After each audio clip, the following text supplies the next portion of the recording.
नमस्कार, मैं हूं सुधीर पाल और आप देख रहे हैं पंचायत ऑब्जर्वर।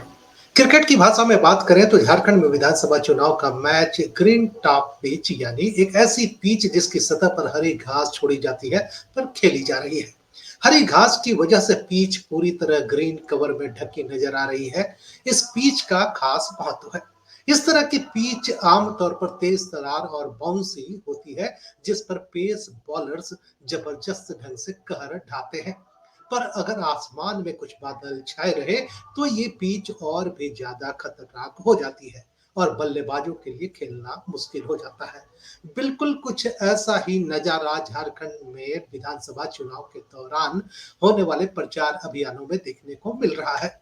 पीएम मोदी को चुनावी पिच पर खेलने का लंबा अनुभव है और पिच के नेचर के हिसाब से वे रणनीति बनाने में और बिगाड़ने में माहिर हैं।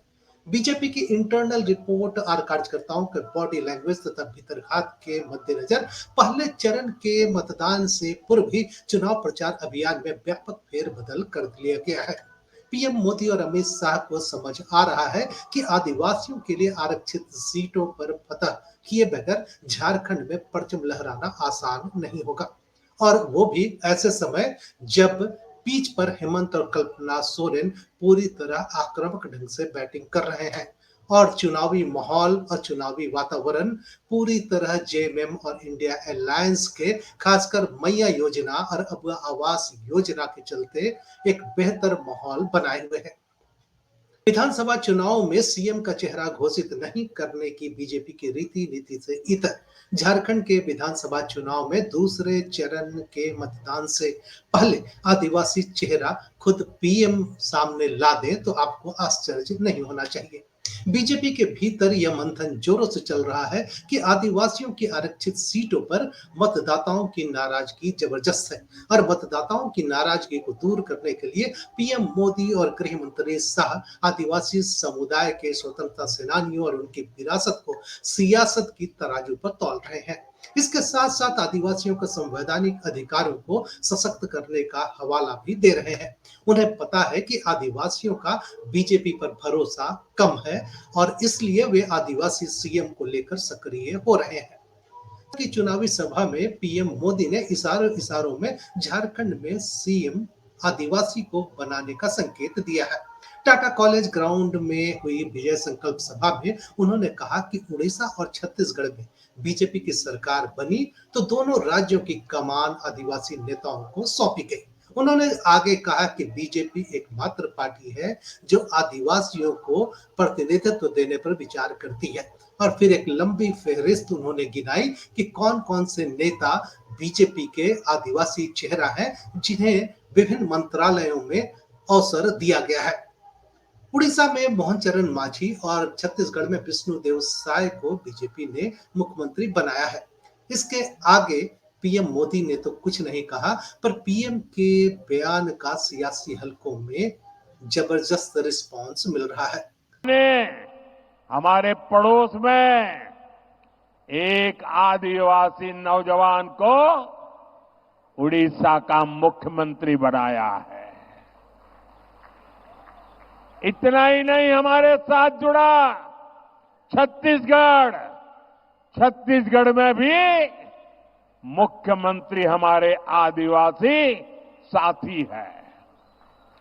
अनेक राज्यों में आदिवासी संतान राज्यपाल के नाते, गवर्नर के नाते उन राज्य सरकारों का मार्गदर्शन कर रहे हैं। तो क्या उड़ीसा और छत्तीसगढ़ की तरह झारखंड में भी बीजेपी के सरकार बनने पर किसी आदिवासी नेता को सीएम की कुर्सी सौंपी जा सकती है? आज अगर बीजेपी के नेताओं से आप बात करें तो हर लोग इस प्रश्न से कन्नी काट रहा है, क्योंकि पता है कि जिस तरह से बीजेपी भीतरघात झेल रही है, वैसे में किसी एक नाम को प्रपोज करना या किसी एक आदिवासी नेता को आगे लाना खतरे से खाली नहीं होगा। बीजेपी फूक फूक कर कदम रख रही है और कोई भी बयान ऐसा नहीं दे रही है जिससे गलत संकेत या गलत संदेश जाए। झारखंड में भारतीय जनता पार्टी फिलहाल एकजुट नजर आ रही है। बाबूलाल मरांडी और हेमंत बिस्वा शर्मा की जोड़ी जबरदस्त ढंग से चुनाव प्रचार अभियान में लगे हुए हैं। इसके साथ साथ छोटे से बड़े सभी नेता रेस में हैं। मरांडी और हेमंता ने पार्टी कार्यकर्ताओं में उत्साह का संचार कर दिया है। 2 महीने पहले तक बीजेपी नेता और कार्यकर्ताओं को खुद भी भरोसा नहीं था कि बेहतर कर पाएंगे, लेकिन अब जोश और जज्बा दोनों देखने को मिल रहा है। बीजेपी नेताओं और कार्यकर्ताओं को भरोसा हो रहा है कि स्थिति इतनी बुरी नहीं है जितना 2 महीना पहले था, और इसलिए बीजेपी के नेता भी चुनाव प्रचार अभियान में जबरदस्त ढंग से आक्रामक है। संताल परगना से लेकर कोल्हान, पलामू, उत्तरी छोटानागपुर, दक्षिणी छोटानागपुर में बीजेपी का चुनाव प्रचार लगातार जोर पकड़ता जा रहा है। आने वाले दिनों में पीएम मोदी, गृह मंत्री अमित शाह और रक्षा मंत्री राजनाथ सिंह जैसे धुरंधर नेताओं की कई चुनावी सभाएं होनी है।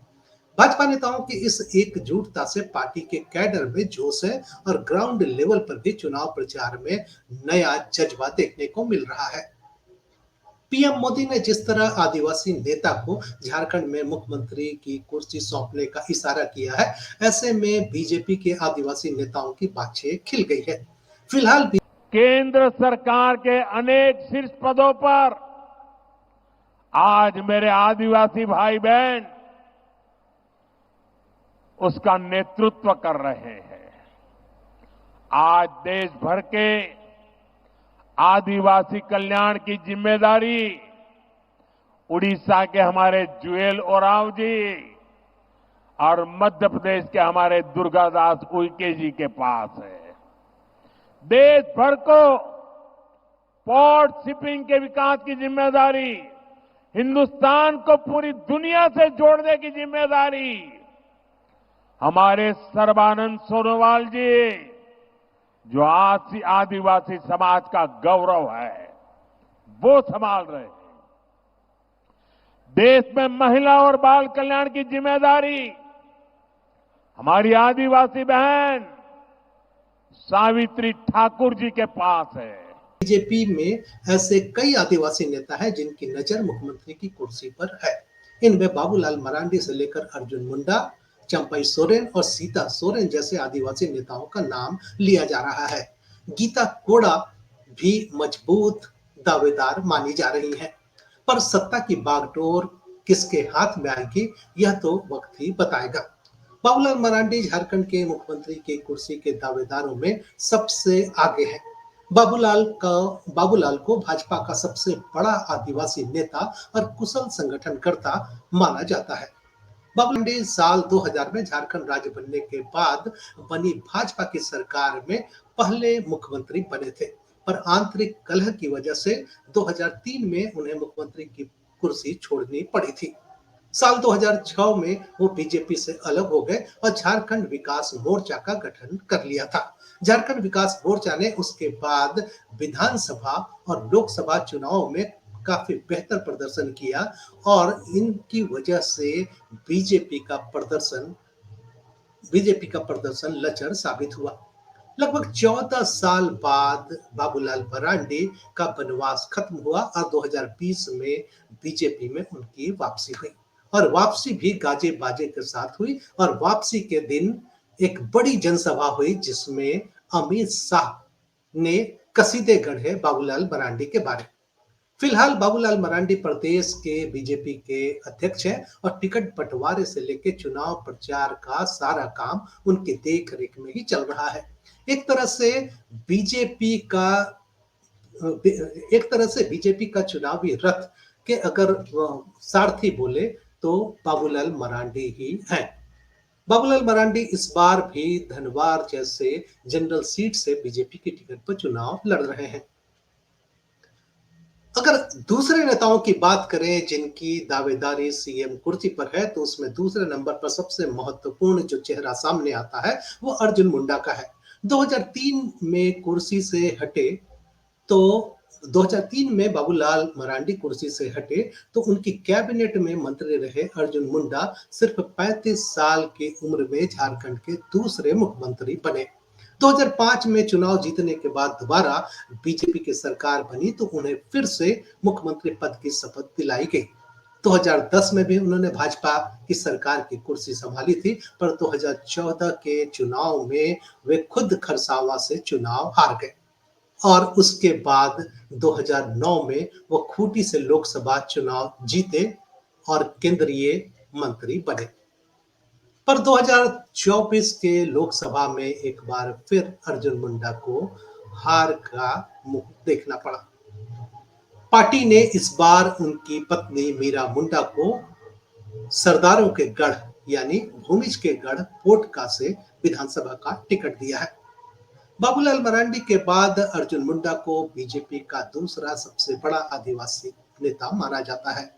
स्वभाव से हंसमुख अर्जुन मुंडा भी कुशल संगठनकर्ता माने जाते हैं। सबसे बड़ी बात है कि उन्हें सबको साथ लेकर चलना आता है, इसलिए बीजेपी में अभी वो एक कद्दावर नेता के तौर पर पहचाने जाते हैं। लेकिन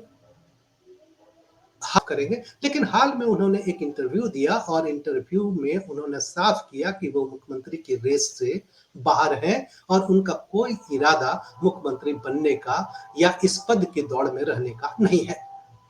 तीसरे तीसरे नंबर पर मुख्यमंत्री के दावेदार की अगर हम बात करें तो चंपई सोरेन का नाम आता है। चंपई सोरेन कुछ समय पहले तक जेएमएम में थे, लेकिन उनकी एंट्री बीजेपी में होती है उस समय जब हेमंत सोरेन की वापसी जेल से होती है और उन्हें मुख्यमंत्री पद त्यागना पड़ता है।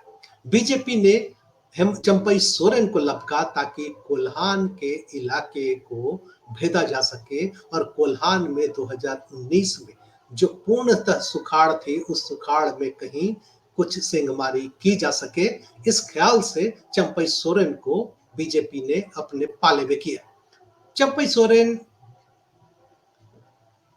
बीजेपी की टिकट पर इस बार अपने परंपरागत सीट सरायकेला से चुनाव लड़ रहे हैं और उनके खिलाफ वही शख्स चुनाव लड़ रहे हैं जो कल तक बीजेपी में उनके प्रतिद्वंदी थे।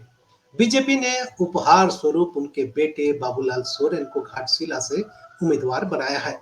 बीजेपी के अंदर वे मुख्यमंत्री की कुर्सी के दावेदार माने जा रहे हैं, लेकिन यकीन मानिए खुद चंपई सोरेन की स्थिति बेहतर नहीं है। चंपई सोरेन का राजनीतिक इतिहास देखें तो वो चुनाव तो लगातार जीतते हैं, लेकिन जीत का अंतर बेहद कम होता है। और सरायकेला के बारे एक आम धारणा है कि सरायकेला संतालों और आदिवासियों का गढ़ है और दूसरे आदिवासी और मुस्लिम इस सीट को बहुत ही प्रभावी बनाते हैं और महतो जब साथ हो जाए तो जीत आसान होती है। और चंपई सोरेन के जीत का सूत्र यही था। लेकिन इस बार ये लड़ाई इतनी आसान नहीं है, क्योंकि चंपई सोरेन के खिलाफ जेएमएम ने कद्दावर नेता को दिया है और जेएमएम का सरायकेला परंपरागत गढ़ माना जाता है। ऐसे में चंपई सोरेन को लेकर एक संशय बनी हुई है कि वो अपनी सीट निकालते हैं और साथ साथ कोल्हान के कितने और सीटों को निकालने में अपना योगदान देते हैं। इस पर भी निर्भर करेगा कि सीएम के पोस्ट पर उनकी दावेदारी बनती है या नहीं।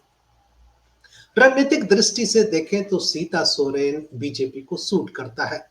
दो कारणों से सूट करता है। एक तो एक मनोवैज्ञानिक असर कि शिबू सोरेन परिवार एक नहीं है और उनके घर की बड़ी बहू को इस ढंग से प्रताड़ित किया गया, मानसिक तौर पर प्रताड़ित किया कि उन्हें जेएमएम छोड़ के बीजेपी में आना पड़ा। ये बीजेपी को सूट करता है। बीजेपी ने लोकसभा चुनाव से ठीक पहले सीता सोरेन को अपनी पार्टी में शामिल किया और दुमका लोकसभा से उन्हें चुनाव लड़वाया। लेकिन दुर्भाग्य मानिए कि नलिन सोरेन जो जेएमएम के कद्दावर नेता है, उनसे सीता सोरेन को पराजय करारी हार झेलनी पड़ी। इस बार विधानसभा चुनाव में उनके परंपरागत जामा सीट से इतर एक जनरल सीट जामताड़ा से उम्मीदवार बनाया गया है। बताया ये जाता है कि सीता सोरेन झारखंड राज्य से नहीं है, वो उड़ीसा से हैं और इसलिए कास्ट को लेकर जो अनुसूचित जनजाति के लिए रिजर्व जो सीट जामा है, वहां कास्ट को लेकर निशिकांत दुबे ने पिछले कई महीनों पहले कई तरह के सवाल उठाए थे और संवैधानिक प्रश्न खड़ा किया था। इसलिए बीजेपी ऐसे किसी पछड़े में नहीं पड़ना चाहती है और इसलिए उन्होंने सीता सोरेन को जामताड़ा जैसे एक जनरल सीट से चुनाव लड़वाया है। सीता सोरेन की मुसीबत है कि जामताड़ा नया इलाका है और जामताड़ा में उनका पाला इरफान अंसारी से पड़ा है। जामताड़ा का डेमोग्राफी कुछ ऐसा है कि यदि आदिवासी और मुस्लिम एक साथ हो जाएं, तो जीत का पलड़ा उनकी तरफ भारी होता है जिस तरफ आदिवासी और मुस्लिम जाए। ऐसी स्थिति में सीता सोरेन की लड़ाई इतनी आसान नहीं है जितनी आसानी उनको जामा में होती, जो उनका परंपरागत सीट था।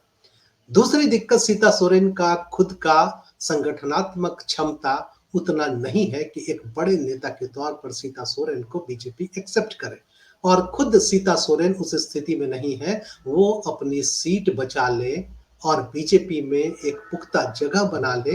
ये उनके लिए बड़ी चुनौती है। इसलिए मुख्यमंत्री की रेस में सीता सोरेन बेहद पीछे हैं। निश्चित तौर पर सीता सोरेन आदिवासी चेहरा है। सीता सोरेन शिबू सोरेन की बहू है। इस वजह से इनका महत्व तो है, लेकिन संगठन की दृष्टि से देखें तो कहीं ना कहीं अन्य की तुलना में सीता सोरेन को वो माइलेज बीजेपी में नहीं मिलना है जो माइलेज बाबूलाल मरांडी या अर्जुन मुंडा के लिए है। सवाल उठता है कि आदिवासी मुख्यमंत्री ही क्यों? 2014 में बीजेपी ने एक नया प्रयोग किया, रघुवर दास को मुख्यमंत्री बनाया। उस समय जबरदस्त ढंग से प्रतिवाद हुआ था और रघुवर दास ने कुछ ऐसी नीतियां लाई जो सीधे सीधे झारखंड के मिजाज से मैच नहीं करता था। झारखंड के आदिवासी और मूलवासियों के खिलाफ कई नीतियां आई और इसका पार्टी को खामियाजा भुगतना पड़ा, खासकर पत्थलगड़ी को लेकर या लैंड एक्विजिशन के कानून को लेकर। इस ढंग के कई फैसले ऐसे लिए गए रघुवर दास जी की तरफ से जिसका खामियाजा पार्टी को भुगतना पड़ा और 2019 के चुनाव में बीजेपी सत्ता से तो बाहर हुई, रघुवर दास जी भी अपना चुनाव हार गए। तो बीजेपी का यह प्रयोग बुरी तरह विफल रहा। बीजेपी को अंदेशा था कि 5 साल कंप्लीट सरकार चलाने के बाद दोबारा उनका रिन्यूअल हो जाएगा, लेकिन ऐसा कुछ हुआ नहीं। बीजेपी के आंतरिक सूत्र कहते हैं कि रघुवर दास जी का अनुभव को बीजेपी दोहराना नहीं चाहती है और बीजेपी को साफ समझ में आता है कि झारखंड में सत्ता की चाबी अनुसूचित क्षेत्र वाली सीटों से ही खुलती है। और इतिहास देखा जाए तो जब भी बीजेपी सत्ता में आई है या कोई भी दल सत्ता में आया है, चाहे जेएमएम हो या बीजेपी, ये तभी सत्ता में आ पाए हैं जब अनुसूचित क्षेत्रों की रिजर्व 28 सीटों में उनका प्रदर्शन बेहतर रहा है। और यही वजह है कि अनुसूचित क्षेत्रों में बेहतर प्रदर्शन के लिए पीएम से लेकर गृह मंत्री तक सक्रिय हैं और तमाम बड़े नेता सक्रिय हैं, क्योंकि उन्हें लगता है कि अनुसूचित क्षेत्र वाली सीटों पर अगर बेहतर नहीं किए तो हमारे लिए सत्ता की चाबी नहीं खुलेगी। और दूसरी बात कि आदिवासी चेहरा सीएम का यह इतना भावनात्मक प्रश्न है कि ये भरोसा अगर लोगों के बीच नहीं जगाया जाए तो शायद उस जगह पहुंच पाना बीजेपी को मुश्किल होगा। और यही वजह है कि बीजेपी झारखंड में आदिवासी सीएम का चेहरा आने वाले दिनों में घोषित करने की जुगत में है। मालूम हो 2019 में हुए विधानसभा चुनाव में आदिवासियों की नाराजगी का खामियाजा बीजेपी को भुगतना पड़ा था। चुनाव में बीजेपी झारखंड में आदिवासियों के आरक्षित सीटों में से सिर्फ 2 ही सीट जीत सकी थी, जबकि जेएमएम को 19 और कांग्रेस को 6 आदिवासी सीटों पर जीत मिली थी। 2024 के लोकसभा चुनाव में भी बीजेपी झारखंड की सभी आदिवासी सीटें गंवा बैठी है। जाहिर है कि 26% आदिवासी आबादी और 28 आरक्षित सीटों पर बीजेपी ने एड़ी चोटी एक कर दी है और पीएम और गृह मंत्री इस बात से सहमत हैं कि अगर झारखंड का किला फतह करना है तो जरूरी है कि आदिवासी चेहरा सीएम के तौर पर प्रोजेक्ट किया जाए।